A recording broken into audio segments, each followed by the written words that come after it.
ఓం ఐం హ్రీం శ్రీం శ్రీమాత్రే నమః. ఇది అపారమైనటువంటి శక్తివంతమైన నామము. ఇంకా దీనికన్నా శక్తి ప్రసరణం ఇంకా దీని వల్ల జరగదు, అంత శక్తివంతం. ఈ శక్తిని ఎందుకు తీసుకొస్తారంటే ఈ బీజాక్షరాలతోటి ఓం అంటే ప్రణవం.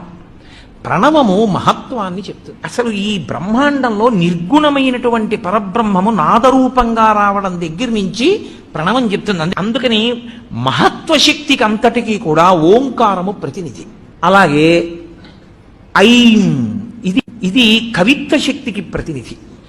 అలాగే పటుత్వం కలగాలి అంటే హ్రీం. అలాగే సంపదలన్నీ కలగాలి అంటే మనం చెప్పేటటువంటిది శ్రీం. ఇవి నాలుగు చెప్పి ఇవి ఎవరి వల్ల వస్తాయి? ఇవన్నీ కదలికలకి సంబంధించిన విషయాలు. ఇవన్నీ ఆదిశక్తి వలన వస్తాయి. అందుకని ఆ పరదేవతని పిలిచేటప్పుడు ఓం ఐం హ్రీం శ్రీం శ్రీమాత్రే నమః